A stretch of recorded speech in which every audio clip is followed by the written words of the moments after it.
a partir del... ¿Cómo? Acontece também ter aborto espontâneo? Sí.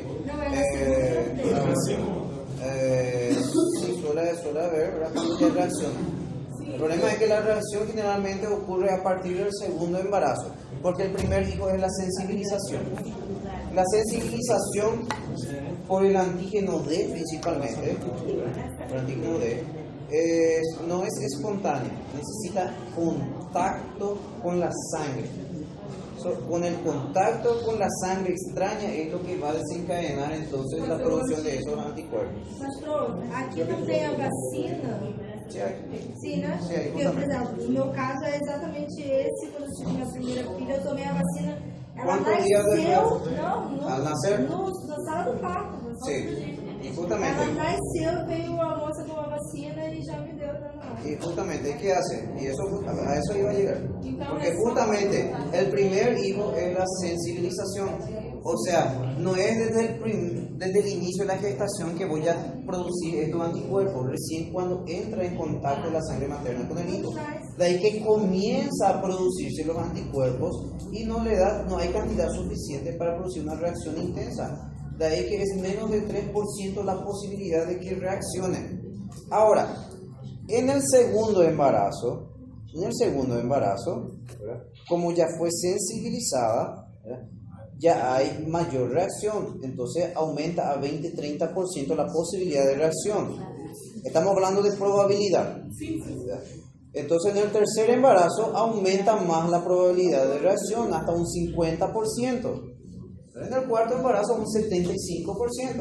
O sea que hay mayor probabilidad de que reaccione con cada embarazo. Puede reaccionar en el segundo, en el tercero, en algún momento, pero va a reaccionar entonces en algún momento. Hay aumento de probabilidades. Aumento de probabilidades. De ahí entonces justamente se aplica una vacuna durante el parto, en esos primeros días se tiene que aplicar ya. No puede pasar justamente. Después del parto. A minha, Andressane, eu tive na sala de cirurgia. Justamente. Após nascer, me aplicaram a vacina. Y justamente ese es el momento en que se tiene que aplicar. Es el momento que se tiene que aplicar justamente. ¿Y qué hace esa vacuna?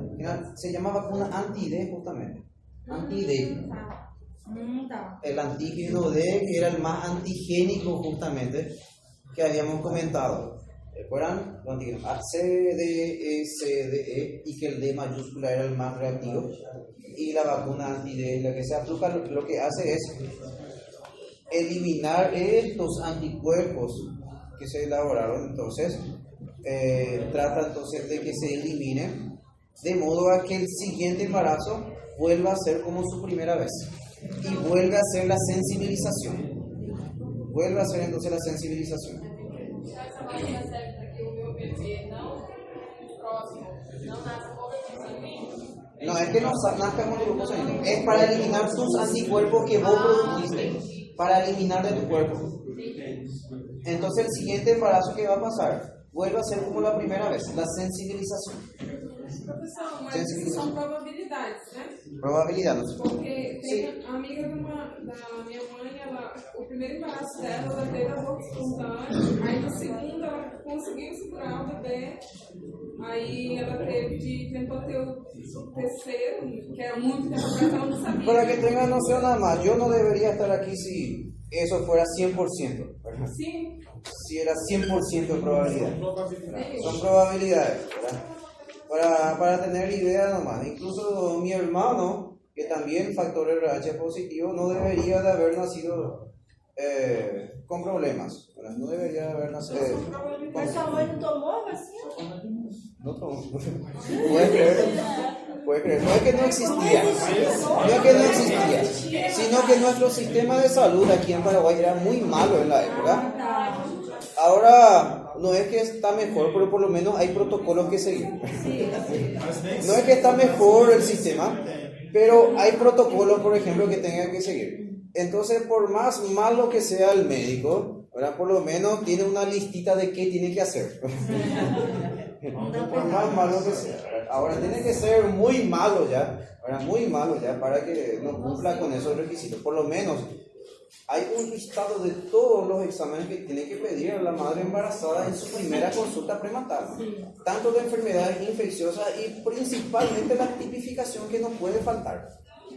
Y en el caso de que el factor RH negativo, se le llama entonces al culpable. El padre tiene que venir también con su grupo sanguíneo, ¿verdad? Con su tipificación, porque se tiene que conocer también el grupo sanguíneo del padre, ¿verdad? El grupo sanguíneo del padre, para ver entonces la posibilidad de que haya reacciones o no. Es importante saber que es un pai, então. Aparte también es muy importante en la primera consulta, sí, hay que saber que no es padre, eso es primordial. Otra cosa también, uno tiene que conocer bien el paciente, ganar su confianza y tratar de que te diga la verdad, ¿verdad? Porque vos vas a pensar, si te dice que eso va a ser su primer hijo, ¿verdad? Vos estás pensando que es su primer embarazo, vos tenés que pensar si es su primera gestación. Ah, tá, pode ter pedido. ¿Tuvo algún aborto? ¿No tuvo ningún aborto? ¿Verdad? De repente tuvo su hijo y dio una adopción. No, este es mi primer hijo, dice, ¿verdad? No sabes qué pasó, vos no sabes la vida de esa persona. No sabes de la vida. No sabes si te va a mentir.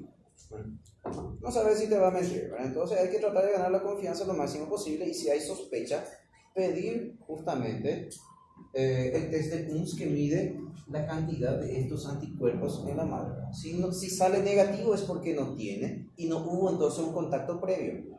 Generalmente se suele solicitar a las 28 semanas de gestación, lo que se denomina entonces test de Kunz indirecto, que lo que hace es medir la proporción de anticuerpos, entonces si está desarrollando anticuerpos o si ya tiene anticuerpos en ese periodo, porque en caso de que tenga ya hay que aplicar ya justamente la vacuna en ese momento para evitar la reacción. En caso que no, tiene el bebé y ahí se aplica la vacuna. Pero justamente hay que tener en cuenta que los pacientes son muy mentirosos, hay que saber cuándo confiar y cuándo no, ¿verdad? Ante la duda hay que pedir. Cualquier cosa ustedes tienen que documentarse y pedir, ¿verdad? ¿verdad? No digan, no vale tener dinero para hacer ese examen, pero si no le pediste luego, ¿verdad? Entonces tenés que pedirle, ¿verdad? Ahora, si se hace o no se hace, ¿verdad? Vos ya hiciste tu parte, pediste, ¿verdad? Está documentado, ¿verdad? Está documentado entonces. Porque después te puede decir, no, pero si tenés dinero para hacerte el examen, no. Bueno, igual te voy a poner la orden, igual por si puedas hacerte, ¿verdad? O si consigas en alguna fundación o algo por el estilo, ¿verdad? Siempre hay que tratar de documentarse. Los pacientes son muy mentirosos, te van a mentir y después no van a dudar en acusarte. No van a dudar, ¿verdad? Grupos sanguíneos, no hay duda entonces, ¿verdad? Pasamos a leucocitos.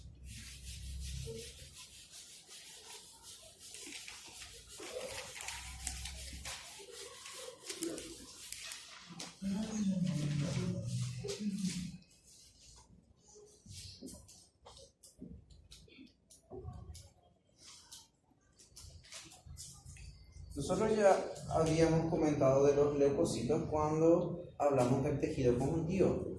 ¿Se recuerda que en el tejido conjuntivo teníamos las células permanentes? Fibroblastos, miofibroblastos, mastocitos, macrófagos, adipocitos, y teníamos células transitorias o errantes, que eran todos los leucocitos. Los leucocitos que se clasificaban en dos grandes grupos dependiendo de la presencia de gránulos específicos. Granulocitos y lo que serían entonces los agranulocitos.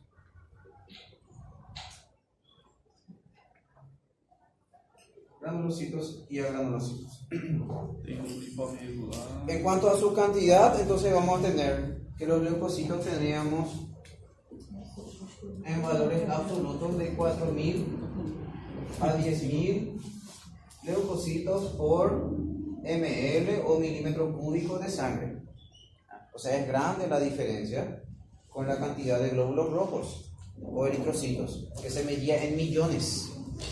Acá se mide en miles, 4.000 a 10.000. Van a encontrar, en realidad ningún libro se pone de acuerdo ni en la cantidad de eritrocitos ni en la cantidad de leucocitos, pero pueden encontrar valores de 5.000 a 11.000, hasta 10.500, ¿verdad? Que llegan entonces a 5.000 o 4.000 como límite mínimo, pero no va a escapar tanto del rango de estos valores. 3.500 o 3.000 leucocitos ya es bajo, 14, 15.000 leucocitos ya es muy alto. De ahí otra vez, los leucocitos, dijimos que teníamos de dos grupos, y cada grupo entonces posee diferentes tipos celulares. Los granulocitos teníamos tres. ¿Quiénes eran? Neutrófilos. Los basófilos.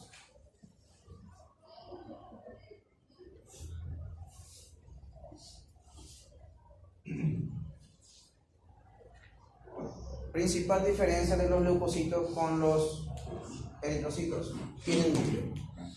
Son células nucleadas. En cuanto al tamaño, varía, todos varían de entre 10 a 12 micrómetros aproximadamente.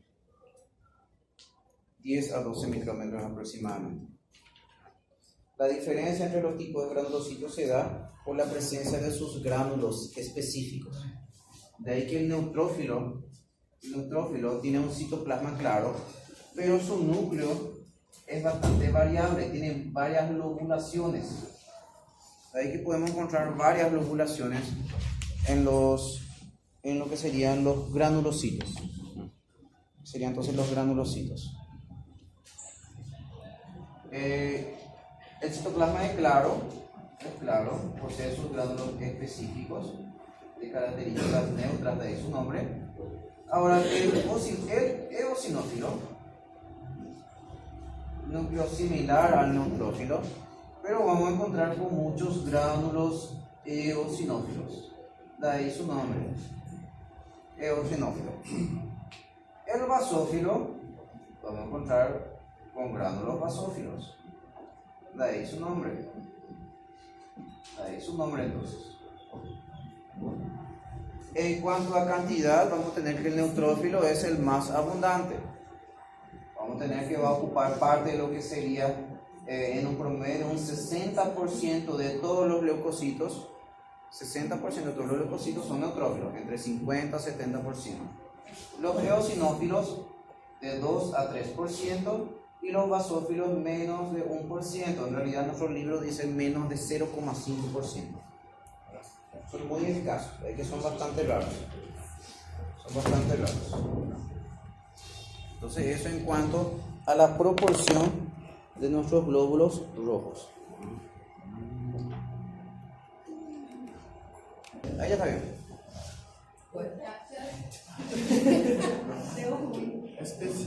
Ahí. Bueno, de ahí entonces, acá esta imagen esquemática, tenemos entonces a todos los granulocitos. Uno ya se fija lo de entrada, mayor tamaño que los eritrocitos. Todos son nucleados. Acá tenemos el granulocito neutrófilo con varias lobulaciones y un citoplasma más claro. El granulocito eosinófilo con los gránulos específicos eosinófilos. Y el basófilo con sus gránulos basófilos. Y tenemos entonces entre los agranulocitos, a los linfocitos. El linfocito que viene a ser entonces agranulocitos. El linfocito es el segundo leucocito más abundante.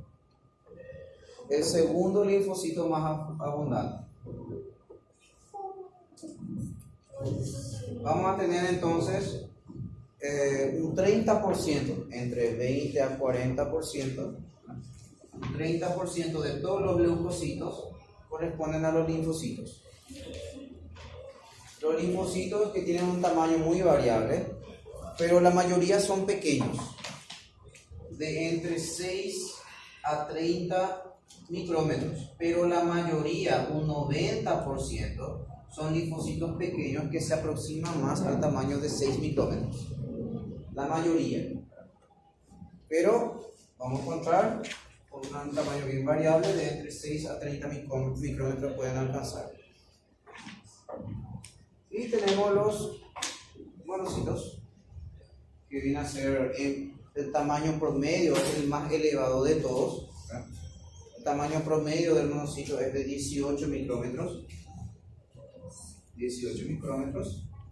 Y corresponde a aproximadamente 5 a 8% de todos los leucocitos. De todos los leucocitos. 5 a 8%. Tenemos que quedarnos a hablar un poco de cada uno. Ya comentamos esto en tejido conjuntivo, ya hablamos un poco, pero ahora vamos a comentar un poco más de profundidad.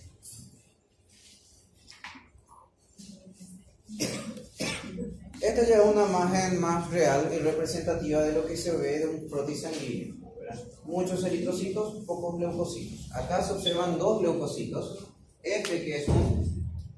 ¿Qué célula es? Neutrófilo. ¿Y este? Eosinófilo. Eosinófilo. Se ven los gránulos rosados. Los gránulos rosados. Y acá se ve el citoplasma claro. Neutrófilo, eosinófilo allá. Y el resto todo eritrocitos.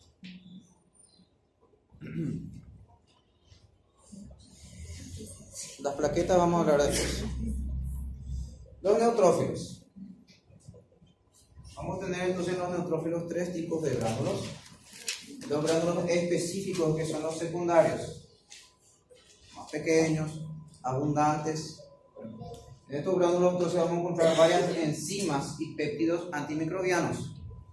Muchas de estas enzimas lo que hacen es degradar justamente el tejido conjuntivo para que se pueda movilizar.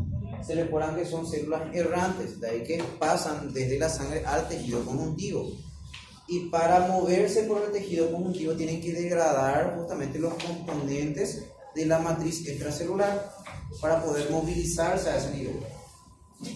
Y también poseen enzimas y péptidos que van a tratar entonces de eliminar a los microorganismos, lesionar y eliminar los microorganismos. Entre sus glándulos primarios o azurófilos corresponden a los lisosomas de estas células.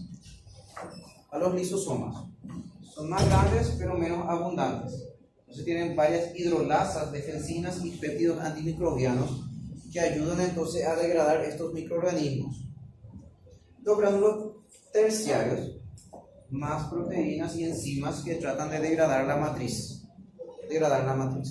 Si ustedes se recuerdan cuando hablamos justamente de tejido conjuntivo, el neutrófilo es una célula que participa ya en la inmunidad innata.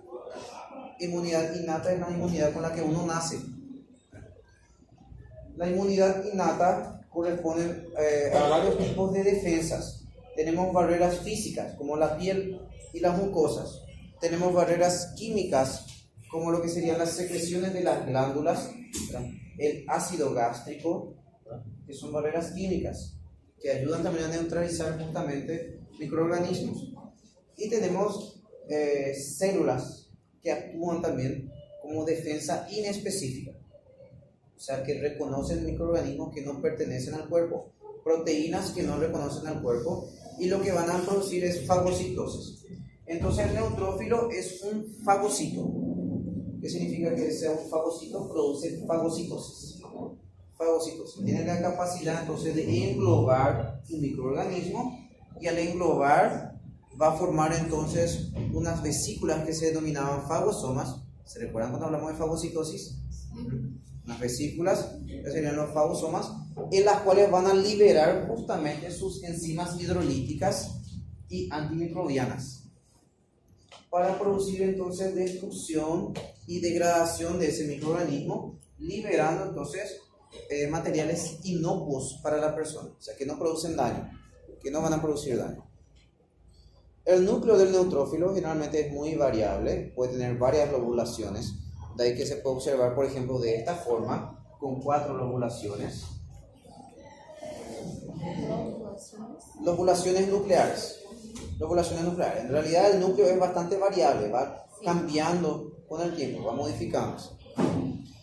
Ante un proceso entonces inflamatorio,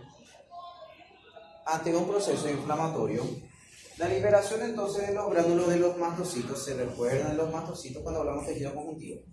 Hablamos de los mastocitos, que también se le conoce como célula cebada,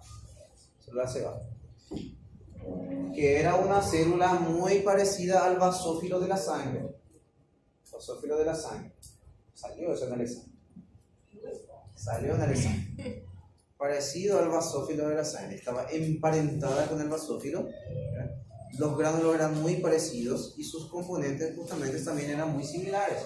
Heparina, histamina, leucotrienos eran componentes de esos gránulos que participaban entonces para iniciar el proceso inflamatorio. ¿Qué hacía entonces? Cuando hay una lesión a nivel del tejido o el ingreso de algún microorganismo, se activan estos mastocitos liberando entonces sus gránulos, produciendo entonces alteraciones vasculares, vasodilatación y alteración de la permeabilidad. Cuando hay una vasodilatación, la sangre recorre más lentamente.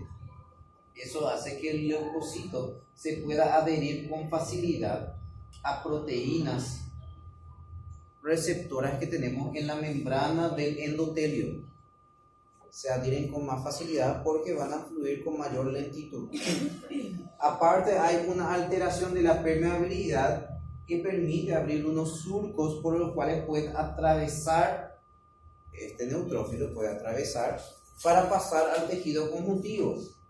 Se recuerdan que teníamos justamente que entre sus gránulos específicos teníamos enzimas que ayudan a degradar justamente los componentes del tejido conjuntivo. ¿Cuál era la proteína más abundante de la lámina basal?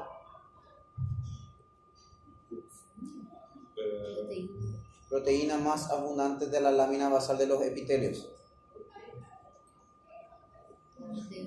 El colágeno.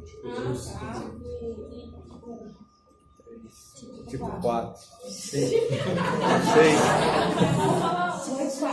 1, 2, 3, 4, 6. Do 1 a 28. Colágeno tipo 4. Colágeno tipo 4.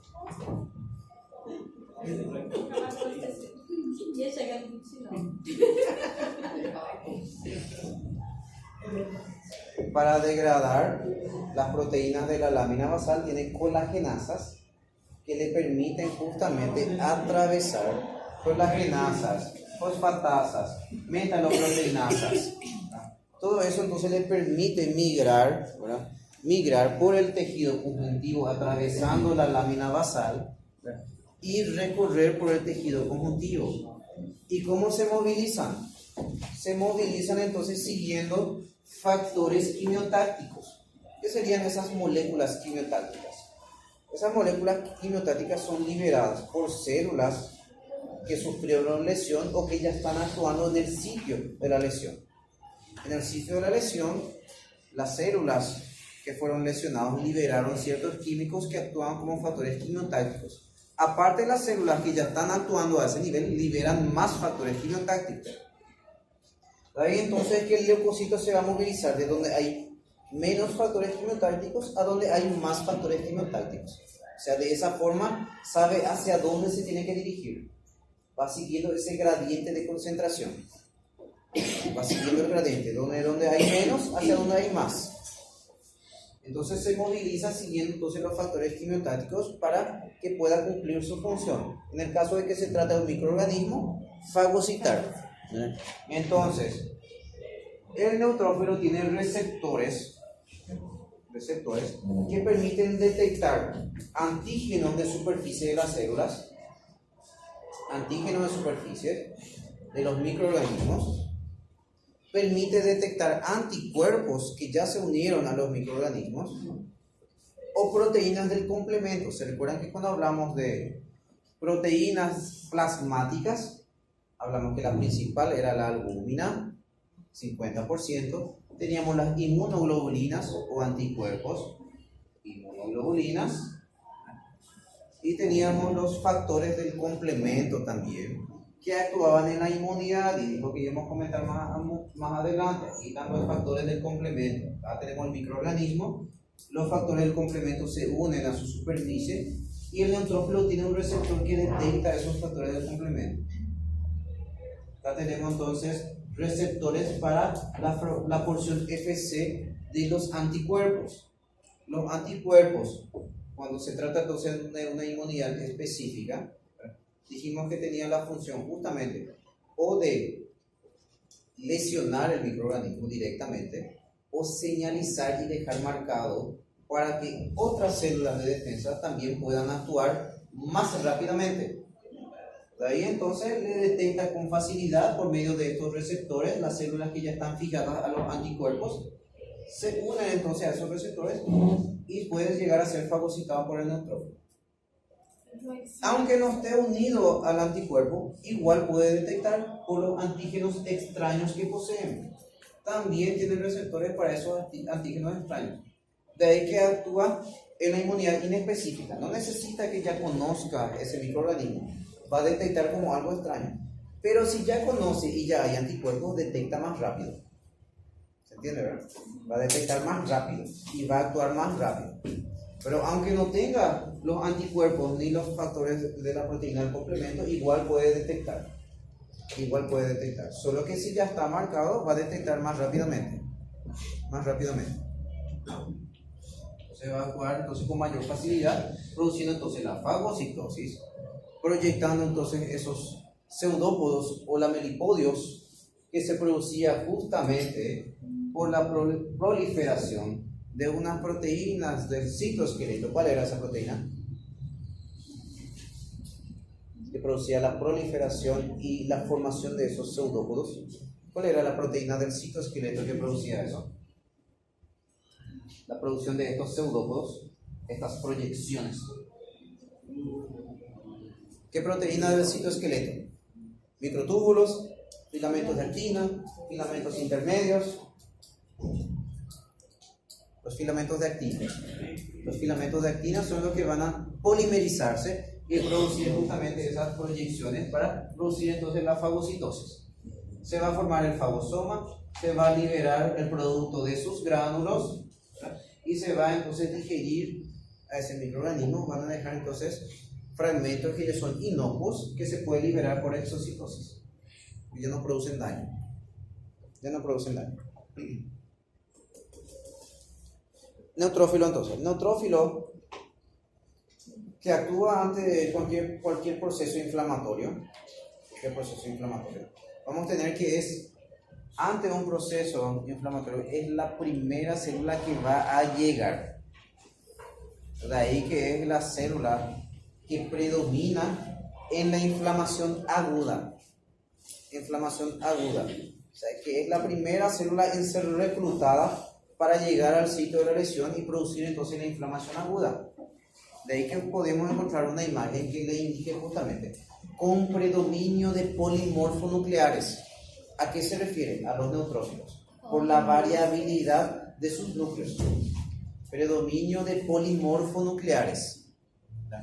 Se refiere entonces justamente a los neutrófilos y sus núcleos que van variando constantemente. De ahí que se puede informar un estudio de esa forma. Se observa entonces predominio de polimorfonucleares. Y eso generalmente se da en procesos inflamatorios agudos. La cantidad de neutrófilos puede aumentar, generalmente aumenta bastante en las infecciones bacterianas. Las infecciones bacterianas van aumentando bastante, pero eso no significa que actúe solamente contra bacterias. De ahí que en un hemograma puede aparecer un aumento de leucocitos, ¿verdad?, a expensa de neutrófilos, ¿verdad? Y eso nos tiene que hacer pensar y nos tiene que hacer descartar justamente en una infección bacteriana. Pero eso no significa que el neutrófilo actúe solamente con bacterias, pero aumenta mucho en cantidad de infecciones bacterianas. Eso entonces en cuanto a los neutrófilos. Los eosinófilos tienen también sus gránulos específicos y los azurófilos. Los azurófilos que también son los lisosomas con hidrolasas, enzimas entonces con capacidad de digerir entonces los microorganismos. Y sus gránulos específicos con algunas proteínas como la peroxidasa, que va a producir justamente el peróxido de hidrógeno que puede lesionar los microorganismos, ¿verdad? Proteínas catiónicas, neurotoxinas que tratan entonces de lesionar los microorganismos, y otros productos como histaminasas, colagenasas, las colagenasas que le ayudan a migrar, la histaminasa que actuaba neutralizando la histamina, ¿se recuerdan? Ya hablamos de eso. ¿En qué procesos actuaban los eosinófilos? Principalmente infecciones parasitarias y reacciones alérgicas. Reacciones alérgicas, justamente gracias a esta enzima que posee la histaminasa, ¿verdad? Que actuaba entonces neutralizando el efecto de la histamina. Entonces, como los parásitos generalmente son microorganismos de gran tamaño, en realidad no va a ser una fagocitosis lo que va a realizar esta célula, sino que se va a unir a sus membranas liberando sus neurotoxinas y peroxidasas para lesionar la pared entonces de esos microorganismos, de modo a alterar entonces la homeostasis del parásito, produciendo una lesión para que se mueran esos microorganismos. Que se mueran entonces esos microorganismos. Ahí entonces lo que hacen es lesionar. Van a aumentar entonces en cantidad, ¿verdad? Van a estar aumentando entonces en cantidad ante procesos, ¿verdad?, de infecciones parasitarias y reacciones alérgicas. Hay que uno tiene que distinguir si es uno u otro. Vamos a encontrar entonces también otras células que son los basófilos en menor proporción. Normalmente actúa en el proceso inflamatorio, pero su efecto se da más en las reacciones alérgicas justamente, porque entre sus gránulos tenemos casi los mismos componentes que otra célula del tejido conjuntivo, que era el mastocito, que recién hablamos. El mastocito y los basófilos, ¿verdad?, son muy parecidos, así que son células emparentadas. Solamente que uno encontramos en la sangre y el otro encontramos en el tejido conjuntivo. El basófilo tenemos en la circulación, es un granulocito, y el mastocito se encuentra en el tejido conjuntivo normalmente. Ahora, el basófilo también puede migrar al tejido conjuntivo porque también es una célula errante. De ahí que su efecto es similar. Vamos a encontrar en su membrana receptores para la porción FC, ¿verdad?, de un anticuerpo que sería la inmunoglobulina IgE. IgE se une a esos receptores. La unión a esos receptores, justamente, y la presencia, en este caso, de un alérgeno,